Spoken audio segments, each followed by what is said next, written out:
This is the model, the principles I use based on years of research, years of experience, working with high-performing individuals to model the most confident people in the world to understand the 6 self-belief master steps. Hello and welcome to the Self-Belief Chief podcast. You're here with David Holman. Make sure to subscribe to the podcast if you haven't done so already so you can keep up to date with the latest episodes. And let's begin. My life's obsession has been, if everybody wants to believe in themselves, why don't they?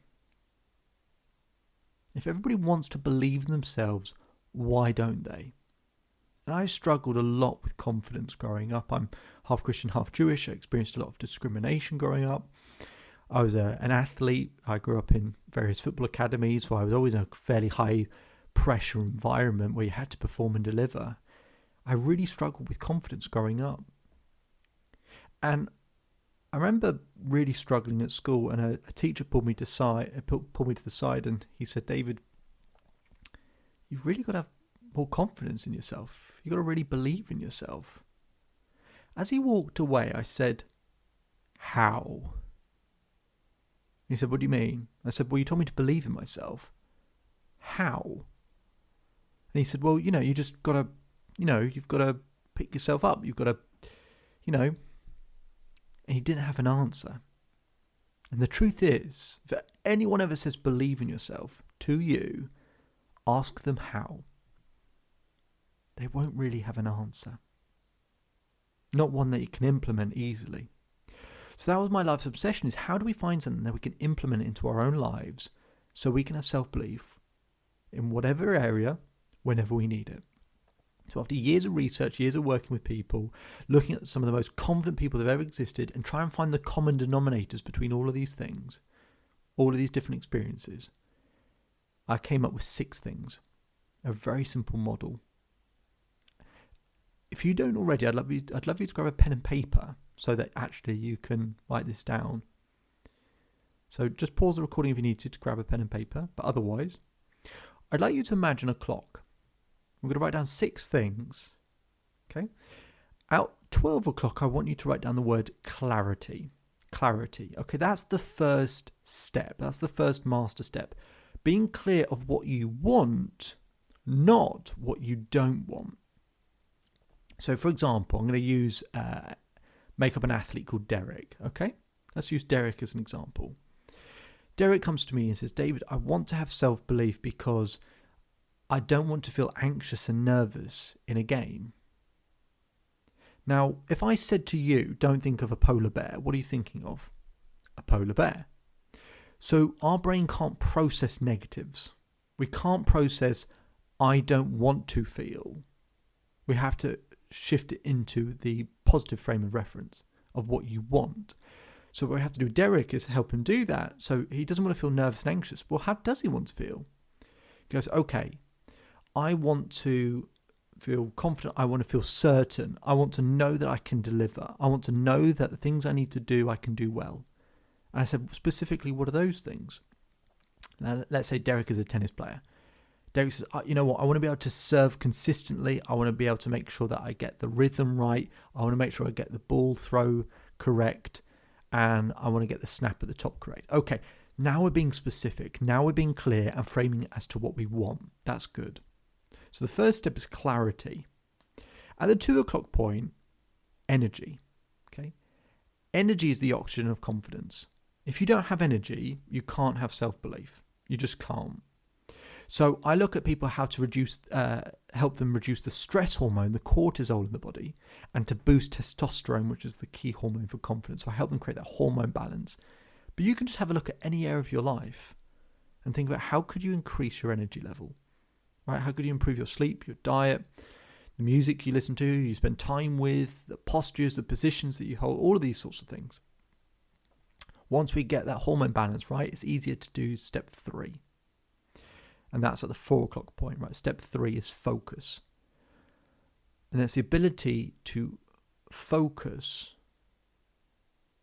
on what you want to happen, on the solution, right? So being clear of what you want, then having the energy to deliver, and then being able to maintain that focus on what you want, not on what you don't want, because whatever you focus on, you feel.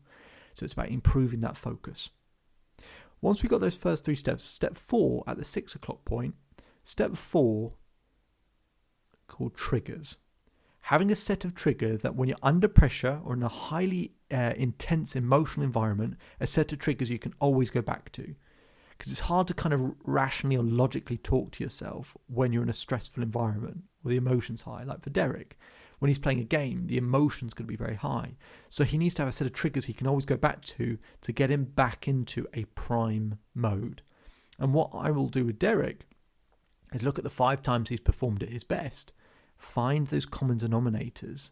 There's 2 or 3 things he always does when he plays at his best, and pull those out as a set of triggers. Okay. Then step 5, we put that at the 8 o'clock point. Step 5 is momentum. It's hard to have self-belief when you feel like you're starting from scratch. The beautiful thing is you've had momentum developing your entire life. You just haven't recognized it. So we stack all the things we do well, all the achievements, all the progress we make, we stack on top of that when we consistently do the actions we need to do, and we keep track of it, keep tracking it, and build momentum. And then step 6 is growth. If you don't feel like you're progressing, you can feel like you're dying in some way, shape or form, can't you? But we actually have to be able to experience a level of growth and development, and that's part of the process of having self-belief. Now, we've put that at the 10 o'clock point. Now, think about it. If you have growth, what does that then give you? It gives you clarity, that first step. So if you have more growth, it gives you clarity, gives you more clarity. And you keep going round in this circle over and over again. And this is what accounts for experience, the more times you've been round that circle. So in the areas that you have self-belief and you've been around that circle thousands of times, in the areas that you're struggling and you've probably barely been around once, if not, you're actually going in the reverse direction. You're starting with growth and you're not feeling you've got any growth. Then you lose momentum. Then you question your triggers. Then you struggle to focus. Then your energy drops. Then you feel less clear than ever. A lack of self-belief is either barely going around that circle at all, or even worse, going in it in reverse. So they're the 6 master steps. If you can get those details nice and specific, nice and clear, and grow in each of those areas and improve whatever you might score each of those areas out of 10, right? How clear you are, how much energy you have, how well you focus. If you can just improve each of those scores, you will unquestionably increase your level of self-belief. Unquestionably. This is what the best people in the world do to develop self-belief, is without realizing they're going through these principles, they're developing them. And that is how you build self-belief. And they are the 6 self-belief master steps. If you want more information on all of that, you can visit the Self-Belief Chief website. My name is David Holman. If you change today, today will change your life. So enjoy the rest of your day. Enjoy the rest of your life. And I'll speak to you again soon.